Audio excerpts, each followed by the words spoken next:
ስትረስ የትም ማንም ላይ ይኖራል። ምክንያቶቻቸው የተለያዩ ነገሮች ቢሆኑም ምግቡ ቦታ አለው። ቅድም እንዳልኩሽ እያንዳንዱ ነገር ብሬናችን በተለይ እኛ ማለት ያው ብሬናችን ነን። እኛ ማለት ሜንታሊ በጣም ጤናማ ስንሆን ነው ሁሉ ሌላው ፋንክሽን ማድረግ የሚችለው እና ብሬናችን የሚፈልገውን ነገር ማሟላት መጀመሪያ አሁን መከራ ወደኛ እንዳይመጣ ችግር ወደኛ እንዳይመጣ ማድረግ አንችልም፣ ግን የሚመጣውን ችግር መቋቋም የሚችልበትን ፖቴንሻል ግን ማጠንከር ይቻላል። የሚፈልገውን ነገር በማድረግ ብሬን በደንብ ብዙ ኢነርጂ የሚፈልግ ትልቅ መሽን ነው። ወደ 20% በጣም ትልቁን ፖርሽን ብሬንሽ ነው የሚወስደው ብዙ ስራ ስለሚሰራ በቃ ያለማቋረጥ ያለረፍት ብዙ ነገሮችን የሚሰራ ነው ብሬናችን። እና ያንን ኢነርጂ ማስተካከል ሰውነት የሚፈልገውን ብሬን የሚፈልገውን እና በተለይ ደግሞ ኢፒኤ የኦሜጋ 3 ፋቲ አሲድ የሆኑት ላይ በጣም ቤዝድ ነው ብሬናችን እና በዛ በደንብ ሰፖርት ማድረግ። ከዛ ውጪ ስትረስ ሊያረጉሽ የሚችሉ ነገሮችን መቋጨት ይኖርብሻል። የፈለገ ነገር ቢሆን ቤት ውስጥ ሰላም ከሌለ ወይ ደግሞ የልጅሽን ስፔሻል ኒድ ልጅ አለኝ ብለሻል የልጅሽን ጉዳይ አክሴፕት ካላደረግሽው ሁሉ ጊዜ ኮሽን የምታርጊ ከሆነ እኔ እንደዚህ አይነት ልጅ ተቀብዬ እኔ እንደዚህ አይነት የሚለው ነገር የምታሰላሲው ነገር ከሆነ ካልተቀበልሽው ኦልሬዲ ተቀበለሻት ለመርዳት ካልሆነ የምትኖሪው እሱ በራሱ በጣም አደገኛ ይሆናል እና ያልተቀበልሽው ያልተቋጨ ችግር ካለ ቤት ውስጥ ሰላም ከሌለ ፈለገ ምግብ ብትበይ የሆነ ቀዝቃዛ በረዶ ያለበት ውሃ እሳት ላይ ብትጥጁ ሁልጊዜ ከስር እሳቱ የሚነድ ከሆነ ያን ውሃ ማፍላቱ አይቀርም። ስለዚህ ኦልዌይስ ቤት ውስጥ ያለው ሰላም መረጋገጥ አለበት። ትዳርሽ ላይ ያለው ሰላም ከልጅሽ ጋር ያለው ኬዝ መቋጨት አለበት እና ብዙ ጊዜ አሁን ስለ ሞት የማንጨነቀው ለምንድን ነው? ሞት አለ። በጣም ከባድ የሰው ልጆች የሚያልፉበት አንድ ትልቁ ቻሌንጅ ሞት ነው። ግን ተለማምደነዋል። ኦልሬዲ እንደማይሆን ተጨንቀን እንደማንፈታው ስለምናውቅ የማይቀር እንደሆነ ሁሉ ሰው ረስቶታል። ሞት የሚባለውን የሚያስታውስ ማንም የለም። ግን ቀላል ሆኖ አይደለም። ከባድ የሰው ልጅ ከፍተኛ ጠንካራ ከባድ የሆነ ፓርታችን መጨረሻ ላይ በሞት የሚቋጭ መሆኑ ነው። እሱን ግን ተቀብለ ነው ትዝም አይለንም አይደለም። እንደዛ የሆነው ለምንድን ነው? የማንቀይረው ጉዳይ ስለሆነ መቀየር ስለማንችል ነው የረሳ ነው። ስለዚህ አንዳንድ ጉዳዮችን አንቺ መቀነስ የማትችያቸው እንደሆኑ ካወቅሽ እርሻቸው። ምክንያቱም አንቺ የምታረጊው ጉዳይ አይደለማ። ከሱ ጋር መከራከር አትችይም፣ መጋደል አትችይም።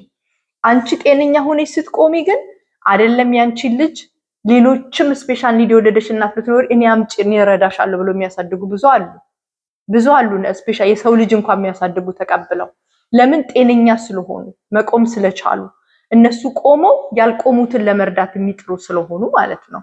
አንቺ መቆም አለብሽ፣ ልጅሽን አክሴፕት ማድረግ አለብሽ እና ስትረስ የሚያደርግሽን ነገር ፋይንድ አውት አድርጊው። ስትኖሪ ህይወት ላይ ደግሞ እስከምን ድረስ ስትረስ እኔ እንደዚህ እላለሁ ሁልጊዜ የመጨረሻ ስራ አጥቼ ብቸገር በኢኮኖሚ ምትኖሪ ውጪ ነው። አሁን በውጭ ዓለም የምንኖር ሰዎች አትሊስት ጎዳና ላይ ጅብ የለም አይደል? ኢትዮጵያ አይደለንም ያለነው፣ በውጭ ዓለም ያለን ጅብ የለም። ጎዳና ላይ እስከ መተኛት ድረስ ብቸገር ያን ያህል ሰላሜን እጠብቃለሁ እላለሁ። እንደዚህ ገንዘብ ላጣ እችላለሁ፣ እንዴት አድርጌ ሪታየርመንት መጨረሻ እንዴት ይሆናል እሱን እንዳላሰላሰል መጨረሻ ላይ እንኳን ጎዳና እስከመተኛት ሰላሜን መጠበቅ ፈልጋለሁ። የሚረብሸኝ ነገር ምንም እንዳይኖር ስለነገ ማሰብ አልፈልግም፣ የኔ ስራ አይደለም። ዛሬን ጠዋት ላይ ሲነጋ ግን አንቺ ኤክሰርሳይዝ ጥሩ ነው ሲባል ከሰማሽ፣ ከዚህ የሆነ አመጋገብ ጥሩ ነው ለሰው ሲባል ከሰማሽ፣ ካላረግሻቸው እነሱ ነገሮች ስትረስ ይፈጥራሉ። አንድ ሰው ስትረስን ክሬት የሚያደርገው እንዴት መሰለሽ? መልካም ነገር እንዳለ አውቆ ባለማድረግ ነው ጭንቀት የሚመጣበት ሰው። የምትችያቸው ነገሮች ናቸው የሚያስጨንቁሽ። ኤክሰርሳይዝ መስራታችን ትችያለሽ። ጤናማ የሆነ አመጋገብ የለም ትችያለሽ እኮ ማድረግ ትችያለሽ። የምትችያቸውን ነገሮች ስላላረግሻቸው ነው ስትረስ የሚያመጣው። የማንችላቸው ነገሮች ስትረስ አያመጡም። ስለዚህ ህይወትሽ ላይ ጠዋት ስትነቂ መስራት የምትችው ነገር ነው፣ ማድረግ የምትችው ነገር ያ ነገር አድርጊው፣ አትደራደሪ።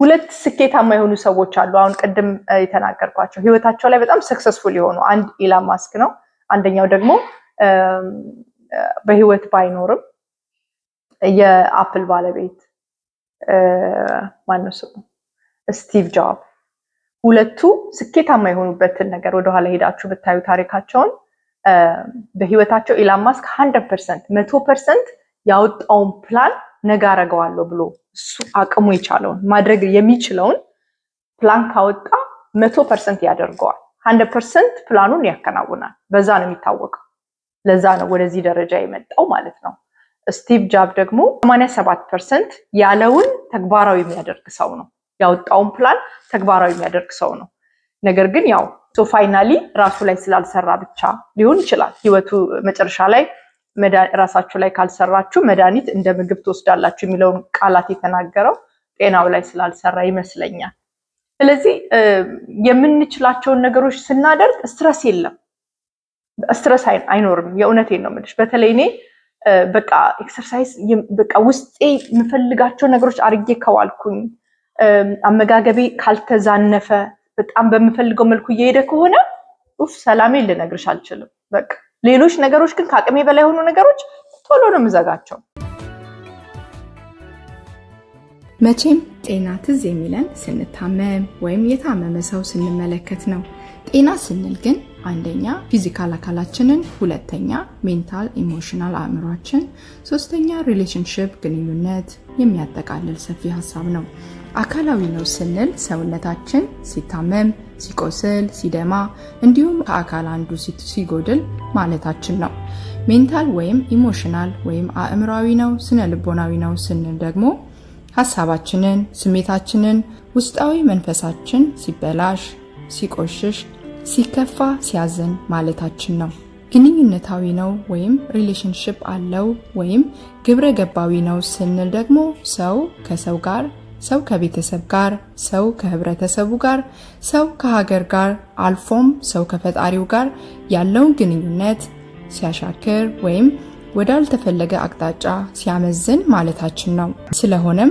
የጤና ትርጉም ሰፊ እንደመሆኑ መጠን ጤነኛ ለመሆን የሚያስፈልጉ ነገሮች እንዲሁ በርካታ ናቸው በቁጥር በርካታ መሆናቸው ብቻ ሳይሆን አንደኛው መንገድ ከሌላኛው ጋር እጅግ የተቆራኘ ነው ለመጥቀስ ያህል ተመጣጣኝ ምግብ በተገቢ ሁኔታ የሚመገብ ሰው ተገቢውን የሰውነት እንቅስቃሴ ባያደርግ ወይም በቤቱ ውስጥ በህብረተሰቡ ውስጥ የተበላሸ ግብረ ገብና ግንኙነት ቢኖረው ሙሉ ጤና አለው ለማለት አያስደፍርም ስለዚህ ነው አንዳንድ የአዜቢና ሾው ተመልካቾች ከሚያቀርቧቸው ጥያቄዎች መካከል አንዱ የምትዩ ምግብ በተገቢ ሁኔታ እንመገባለን ነገር ግን ጤናችን ላይ ለውጥ አናይም የሚሉት ይህንን ለመመለስ በጤና ጉዞ ላይ እጅግ ወሳኝ የሆኑ 5 ዋና ዋና ኤሌመንቶች መጥቀስ ተገቢ ይመስለኛል ከነዚህ መካከል አንዱ ቢጎድል ሙሉ ጤና አለን ለማለት ሙሉ አቅም አይኖርም 5ቱ የአንድ ሳንቲም ሁለት ገጽታዎች ናቸው አንዱ ቢጎድል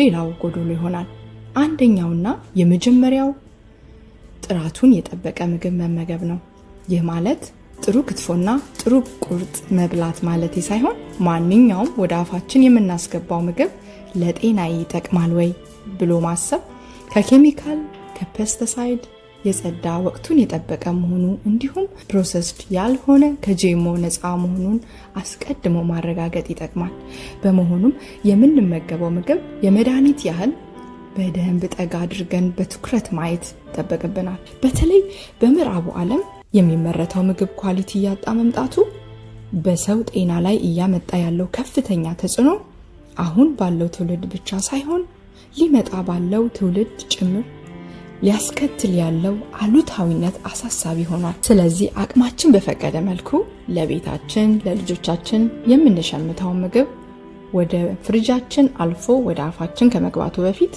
የጥራት ደረጃውን የተመረተበትን ወቅትና ሌሎች ኮንዲሽኖችን በደንብ ጠጋ አድርጎ በትኩረት መመልከት ይጠቅማል ሁለተኛ በቂ የሰውነት እንቅስቃሴ ማድረግ ሙሉ ጤና ለማግኘት ኳሊቲ ያለው ምግብ መመገብ ብቻ በቂ አይሆንም ሃይ ኒውትሪሽን ያለበት ምግብ እየተመገብን ነገር ግን ያለምንም የሰውነት እንቅስቃሴ ለአያሌ ዘመናት ብንቀመጥ ጤናችን በተፈለገ መልኩ ሙሉ ነው ለማለት አያስደፍርም በተለይ በእኛ ባህል ኤክሰርሳይዝ ማድረግ ያለበት ሰው በቦርጭ ወይም በሰውነት ክብደት ምክንያት ለተቸገረ ሰው ብቻ ተመድቦ የተሰጠ አድርገነዋል እንዲያውም አንቺ ቀጭን ነሽ፣ አንተ ሸንቃጣ ነህ፣ ኤክሰርሳይዝ ለምንህ የተለመደ አባባል እየሆነ መጥቷል። አንዳንድ ጊዜ ጤናችንን ካጣን በኋላ በሐኪም ስለታዘዘልን ብቻ ኤክሰርሳይዝ ለማድረግ እንነሳለን። ይህንን አመለካከት ቀይረን ከምንመገበው ጥሩ ምግብ ጎን በቀላሉ በቤት ውስጥ ከሚሰሩ እንቅስቃሴዎች አንስተን ውጪ ፊልድ ላይ እስከሚደረጉ ኢንቴንስ ኤክሰርሳይዝ ድረስ ራሳችንን ማስለመድ ለጥሩ ጤና ወደር የሌለው መንገድ ነው። ሶስተኛ የአእምሮ ሰላምና እረፍት ማድረግ። ከላይ በመግቢያ ላይ እንደገለጽኩት ጤና ስነ ልቦናዊ አእምሯዊ ይዘት ያለው በመሆኑ የፈለገ ያህል ጥሩ ዳይት ቢኖረን፣ የፈለገ ያህል የሰውነት እንቅስቃሴ ብናደርግ እንኳ አእምሯችን ሰላም ካልሆነ ጤናችን የተሟላ ሊሆን አይችልም። የአእምሮ ሰላም ሲጠፋ ስራችን ላይ ኢፌክቲቭ መሆን ያቅተናል። ስለዚህ በስራ ብዛት የተጨነቅን ካለን ስኬጁል በማውጣት ወይም በትዳር ውስጥ ባለን ግንኙነት የተጋጨን ፈጥነን ለመታረቅ ልባችንን ሰፊ በማድረግ ከቂምና ከበቀል የጸዳ አእምሮ ይዘን ሰላማችንን ለመጠበቅ መትጋት እጅግ ብልህነት ነው። ብዙ ጊዜ ይቅርታ ማድረግ የበታችነት ምልክት፣ የሌላ ሰው ጥቅም ብቻ የሚደረግ ይመስለናል። ነገር ግን ይቅር ማለት ከሁሉ በላይ አስቀድሞ የራሳችንን ሰላም ለመጠበቅ የሚረዳ ቁልፍ ነው። ቀና አእምሮ ኖሮን የሌላው ሰው ደስታ የኛ ደስታ፣ የሌላው ሰው ሐዘን የኛም ሐዘን እንደሆነ መቁጠር ወሳኝ የውስጥ ሰላማችንን መጠበቂያ መንገድ ነው። አራተኛ በቂ እንቅልፍ መተኛት። ሴሎቻችን ራሳቸውን የማጽዳት ስራ የሚያከናውኑት ሰውነታችን ከውስጡ የገባውን ቶክሲክ ሰብስታንስ የሚያስወግዱበት ዋነኛው መንገድ እንቅልፍ እንደሆነ በርካታ ጥናቶች ያሳያሉ። በተለይም ከ7 ሰዓት እስከ 8 ሰዓት ኳሊቲ እንቅልፍ ማግኘት ለጤና ጉዞ ወሳኝ ነው። ጥሩ ምግብ ተመግበን የፈለገ የሰውነት እንቅስቃሴ አድርገን ነገር ግን በቂ እንቅልፍ የማንተኛ ከሆነ ጤናችን በተዘዋዋሪ መንገድ መጎዳቱ አይቀሬ ነው።